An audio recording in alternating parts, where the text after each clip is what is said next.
earthmanbrick here. Going into a bit of an explanation here as to how I go about the build. Well, in this one, I've made a lot, these tiny little treads with the whole interlocking system here. I've got a separate video on that.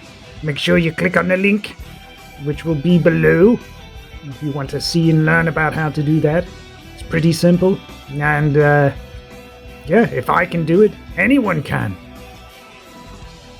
So yes, I've got a lot of these, and I'm going to use them to make a big mega orc.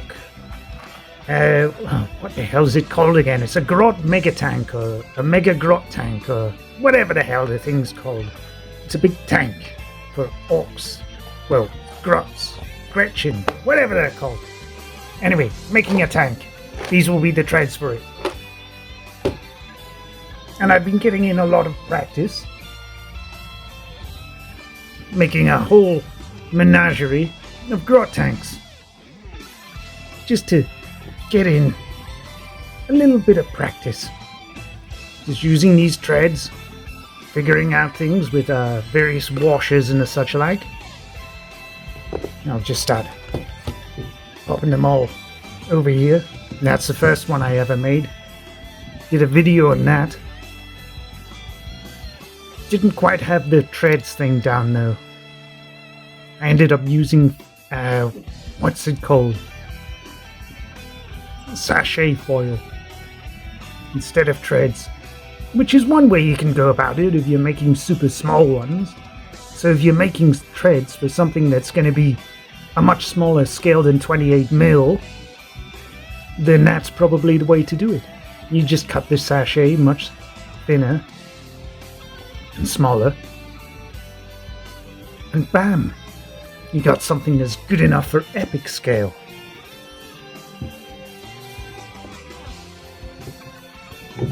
Here's what I made. It's got a... This was my attempt at sculpting a Grot's head. I tried making the rest of the Grot, but its body fell apart, so all I had left was the head. So I thought I'd just have him poking out of a little hatch there, just to give it a little bit more character. And yes, I've made oodles and canoodles of these tanks, trying new different ideas and things. And this was before I started actually sculpting and making the treads. These were just cut from card pieces, and it was such a pain. So many bits of card, trying to get it all the right shape. I thought, screw that, I'm not doing that again, bloody hell. And that's the last one I made. And after that, I mean, this is the 10th one, and I thought, that's enough bloody Grot tanks, don't need any more. And yeah, just a great way to get practice in. Figure out how you want to make your tanks. But this was the first tank I made. This is it all here. I did a separate video for this a couple of years ago. And it's even got a rotating turret. Cool bit is you can take it off, because it's modular, and replace it with other turrets. Like this. Big metal-y Gatling gun. And that's all bottle caps and such like. Very obvious what it originally was. This was before I learned that you can tidy up a lot of this crap and hide it. Because that's the trick to making a good scratch build, is if you can't tell what the original components are. And there's a missile one. These bits here, they were from, what was it? It was old MDF sprue extra bits that I had.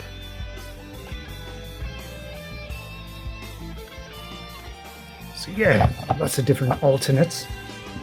But when I was making this video, I forgot to take pictures of me making the process of this thing. So I had to start the whole thing again in order to make the tutorial properly. So I've had this half-finished, half-assed bit of tank sat around gathering dust for goodness knows how long. Too long. And it's just been sat there because I only needed to build it up to this stage. So I thought, bugger it, I'm going to turn this into a mega grot tank. So we'll need turrets made from old Kinder Egg toy shells and bottle caps, hot glue and tin foil just to fill it all up. We'll be using the tread pieces for it, old panels and bits of hex nuts and stuff I found literally lying in the street. Yes, it's the advantage of working near an industrial area. You get all sorts of screws, bolts, washers, all sorts of crap all lying around in the street. And all you need to tidy it up is to throw it in some hot soapy water. And I usually just wait until I finish cleaning all my dishes and then just throw in that water for about 5 minutes to sanitize it, give it a scrub, leave it to dry in an old towel, and bam, it is new. But yes, that's the primary components we'll be using. I'll also be using a lot of Orky glyphs and other bits and pieces. But I figured I'd go through the basic how-tos on this one. And I think I'm gonna make another one. Or another Orky big tanky thing. And these parts are actually, well, is going to be part of a much bigger build. But more on that another time. But for now, back to the video for you lot. Bye-bye!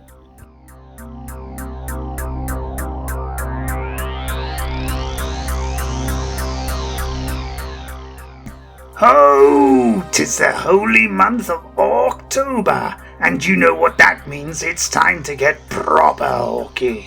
So for my first build, we're making the Mega Grot Tank. A pretty expensive GW tank that costs a whopping amount at the Forge World store. And this is a special project made to complete a mission, one from Carl Makestuff, who came up with the Finish Him challenge. The rules are simple.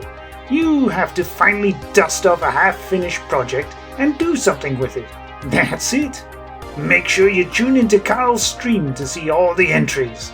There will be a link below. Make sure you click on it. But on to the building. Using a mishmash of all the bits I grabbed earlier, I also nabbed some plastic art offcuts from eBay, mixed up some textured paint, looted some hand soap dispenser tubes to act as cannons, and a whole rigmarole of useless crap repurposed into our scrappy little roller.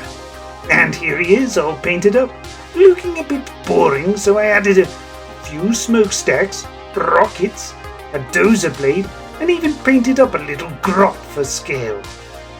But let's dive a little deeper into the build. Over to you, Brick.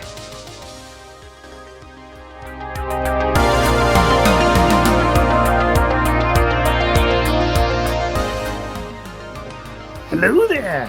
Yes, now it's time for the finale. And you can see that these turrets all come off. I mean, this one was just made from some sort of weird bottle stopper. No idea, never seen anything like it, but found it in the street and, well, did its job. And all the other ones here. Let's get this little guy out of there. All the other ones are pretty secure on there. Just flip it upside down, no problems. And they all rotate, which is nice. Nice little addition. In fact, this one's an old Kinder Egg shell. Typical. This one here is an old camera film bottle. You can see right in there. I don't know. I can, but you might not be able to. So that just fills into that little cavity. And we've got one here. This is an old chewing gum tub bottle. They all work pretty nifty well. You can see all that there. And then of course we've got this bit. And this bit's filled up with an old, what is it? I've made a, I forget the term for it, a tension bar. And this is just an old bit of pen, super glue lid, and if I get it out, a bit of old spool frame attached to an old spring that's in there. As you can see, that's the job quite nicely. So I can put this bit back in and out. Maybe replace it with something better. Or not. I like having options. Anyway, that's that build. All done and dusted. Ugh. Put these all back in.